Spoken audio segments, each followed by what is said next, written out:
अऊज़ु बिल्लाहि मिनश्शैतानिर्रजीम बिस्मिल्लाहिर्रहमानिर्रहीम। सूरतुल बक़रा की आयत नंबर 75 से आज दर्स का आगाज़ करेंगे। यहाँ तक मैंने जितनी आयत पढ़ी हैं उसमें आधे से ज़्यादा हिस्सा जो गया है वो बनी इसराइल के बारे में हम लोगों ने पढ़ा है और बार बार उसमें अल्लाह ताला ने फ़रमाया या बनी इसराइल उस्कुरू निअमती अल्लती, कि ए बनी इसराइल ज़िक्र करो। ज़िक्र का मतलब होता है अरबी ज़बान में किसी चीज़ को याददाश्त में लेकर आ जाना या किसी चीज़ को महफूज कर लेना। ये दोनों मानी ज़िक्र के आते हैं अरबी ज़बान के अंदर। और आप लोग भी नोट कर रहे होंगे कि मैं हर सेशन के आगाज़ में ये ज़िक्र ज़रूर करता हूँ कि हम लोगों ने पिछले जो सेशंस गुज़रे हैं उनमें क्या पढ़ा है। यही है ज़िक्र का मतलब, यानी कि याद दहानी में लेके आ जाना, जिसको रिमाइंड कहते हैं ना हम लोग इंग्लिश में, कि जो पिछला हम लोगों ने पढ़ा है वो एक मरतबा फिर हम अपने जहनों में जाना शुरू करें और एक खाका बना लें। क्योंकि मैंने कई मरतबा बताया है कि कुरानी फ़हमी वो तसलसल से जब हम बढ़ते हुए आएंगे तो ही समझ में आ सकती है। और हमारे यहाँ सबसे बड़ा जो मसला है वो यही है कि हम कुरान को मुकम्मल तरीके से पढ़ते ही नहीं हैं। बिल इस्तिआब मुताला कहते हैं इसको।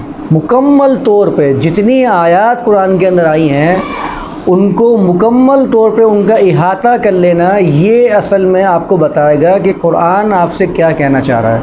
हम क्या करते हैं कि हमने मौजू के हिसाब से कोई आयत देख ली, अब उस मौजू की आयत का तर्जुमा देखा और हमने समझा कि शायद हमने इसके मुकम्मल मानी का इहाता कर लिया है, इसके फ़हम को अख़ज़ कर लिया है।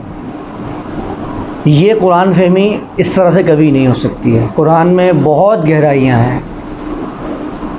बार बार जो पढ़ने वाले हैं वो आश करते हैं कुरान के ऊपर। इसकी वजह ही यही है कि बिल इस्तिआब जब मुताला करते हुए आएंगे तो आप देखेंगे कि इसके अंदर क्या क्या बातें पिन्हा हैं। तो मैं एक बार फिर आपको याद करवा दूं कि सूरतुल बक़रा के अंदर बनी इसराइल के बारे में अल्लाह ताला ने बयान फरमाया और ये बयान कोई मामूली बयान नहीं है, बल्कि कौमों के उरूज और ज़वाल की दास्तान है कि कैसे कोई कौम उरूज पर पहुंच जाती है और कैसे कोई कौम उरूज पर पहुंचने के बाद पस्तियों में आ गिरती है, ज़वाल का शिकार हो जाती है। तो कौमों के उरूज और ज़वाल को अल्लाह ताला ने मुख्तलिफ़ पैराए में बयान किया है कुरान के अंदर। बार बार अल्लाह ताला ने कानून पे अमल करने का, अपने अमल से उसका इजहार करने का। ये आप इस बात को अच्छी तरह समझ लें। फ़कत किसी कानून का आपके पास होना आपको कामयाब नहीं बना सकता। अगर आप कहते हैं ना अल्लाह ताला की किताब, अल्लाह का कानून आपके पास है, ये वो कानून है जिसके बारे में अल्लाह ताला ने बयान फरमाया फ़अम्मल लज़ीना आमनू बिल्लाह वअतसमू बिही। इससे पिछली आयत में है क़द जाअकुम बुरहानुम मिन रब्बिकुम।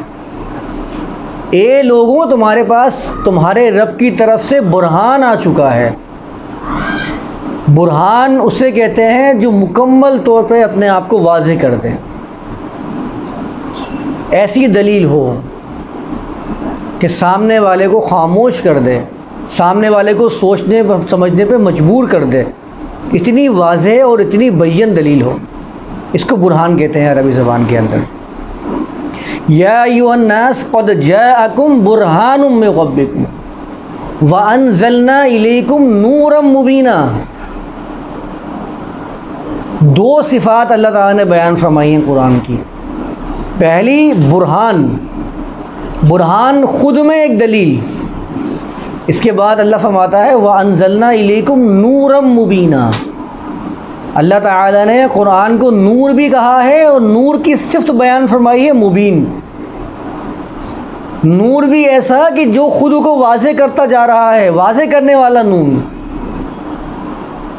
नूर का मतलब अरबी ज़बान में आप लोगों ने नूर का लफ्ज़ कई मरतबा सुना है ना। अब ज़रा नूर की ख़ासियतें, नूर की सिफ़ात भी सुन लीजिए। अरबी ज़बान में नूर का मतलब होता है रोशनी। अल्लाह ताला कुरान को रोशनी क्यों कह रहा है? रोशनी जो होती है, नूर जो होता है, वो ख़ुद में दलील होता है। नूर चीज़ों की कैफियत को वाज़े करने के लिए काम आता है।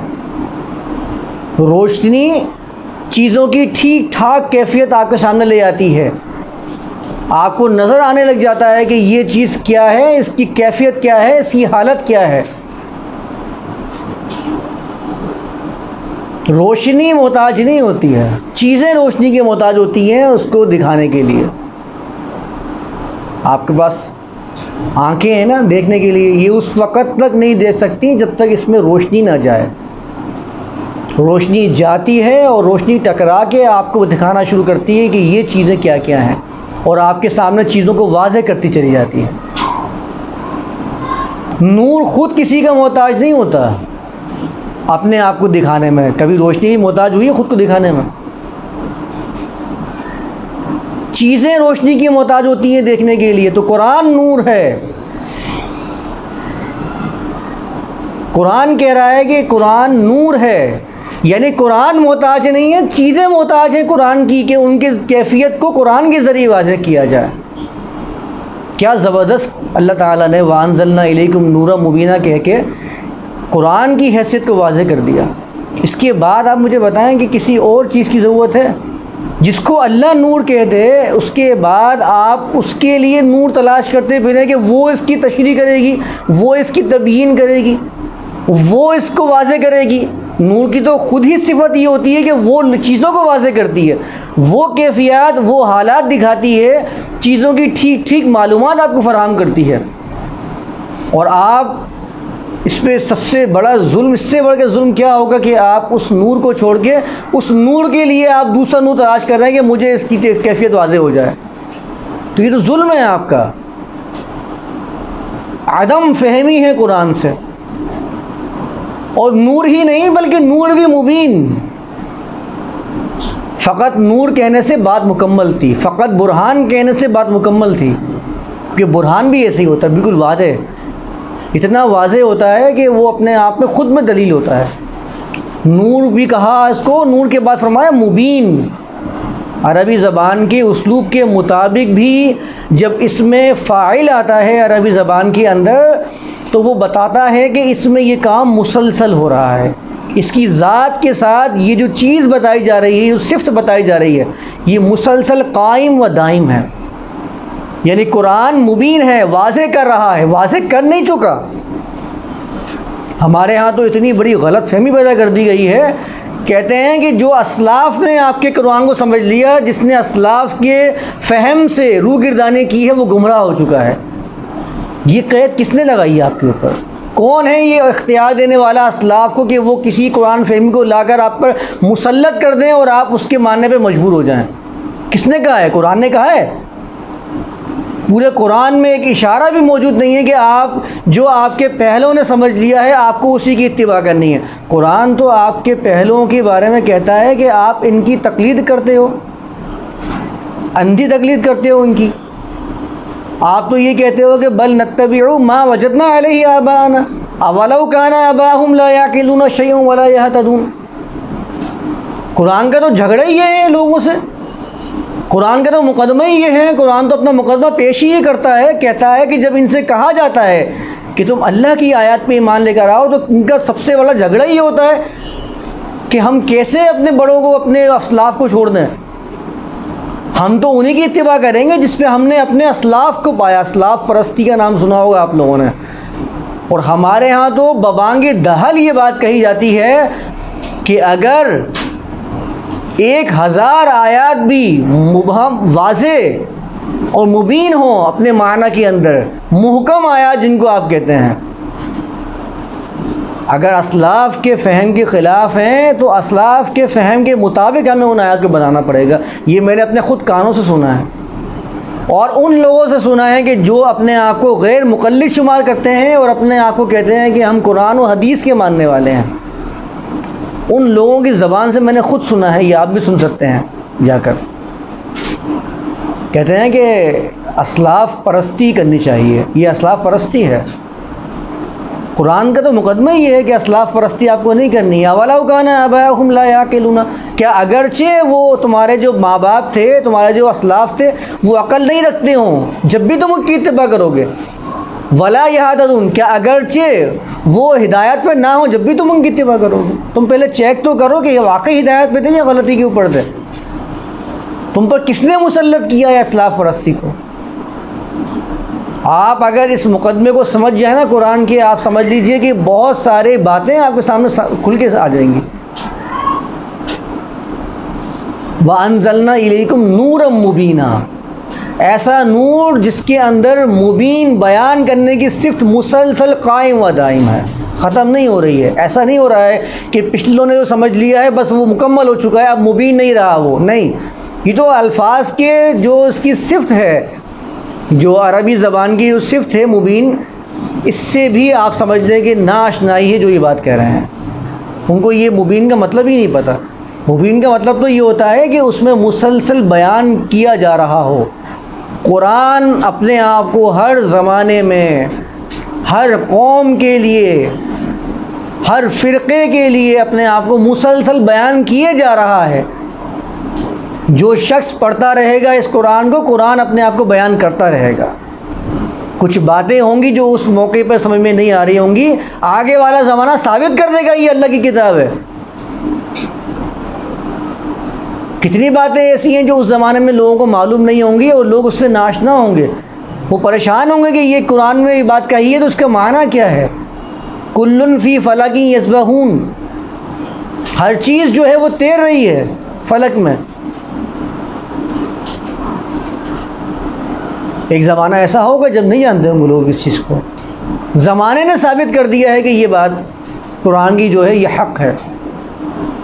इस बात को अच्छी तरह समझ लें। तो वअंज़लना इलैकुम नूरम मुबीना, तो अल्लाह ताला ने कुरान की जो सिर्फ बयान फरमाई है नूर और मुबीन, सिर्फ नूर नहीं बल्कि ऐसा नूर जो हर वक्त अपने आप को वाज़े कर रहा है, मुमताज़ कर रहा है। यही बात कुरान में अल्लाह ताला ने बयान फरमाई है ना, या अय्युहन्ना, वो शहरु रमज़ान अल्लज़ी उन्ज़िला फ़ीहिल कुरान हुदल लिन्नास। आप हुदा का माना समझें अरबी ज़बान में। ये अरब के लोग जिस ज़माने में रहा करते थे, जब ये कुरान का नुज़ूल हुआ है, उस वक़्त ये लाइटें वगैरह रोशनी नहीं हुआ करती थी। आप सहरा में खड़े हैं, जंगल में खड़े हैं, दूर आपको एक रोशनी नज़र आती है। याद आया मूसा का वाक़या? जंगल में जा रहे हैं, अपनी जगह पे जा रहे हैं, एक इलाके से गुज़र रहे हैं, शायद जंगल था या बयाबान था, क्या था, दूर एक जगह रोशनी नज़र आती है। कहते हैं कि तुम यहाँ ठहरो, मैं जाता हूँ, देख के आता हूँ। औ अजिदु अलन नारी हुदा, औ अजिदु अलन नारी हुदा, शायद कि मैं वहाँ से कुछ तापने के लिए लेकर आ जाऊँ, या मुझे कोई आग मिल जाए और वो बाइसे हिदायत हो। तो हिदायत अरबी ज़बान में कहते हैं ऐसी चीज़ को जो दूर से नुमाया नज़र आ रही होती है और रास्तों की तरफ रहनुमाई कर रही होती है कि ये देखो यहाँ है रास्ता। सूरह तौहा की आयत पढ़ी है मैंने, मशहूर किस्सा आप तो सुना होगा। तो ये है कुरान की सिफ़ात। अल्लाह ताला ने इस कुरान के अंदर जो वाक़ियात बयान किए हैं, लोगों के बारे में वजाहतें की हैं, कौमों के उरूज और ज़वाल के जो ज़िक्र फरमाए हैं, ये यूँ ही नहीं फरमा दिए बल्कि इनके अंदर लोगों के लिए इबरत का सामान मौजूद है।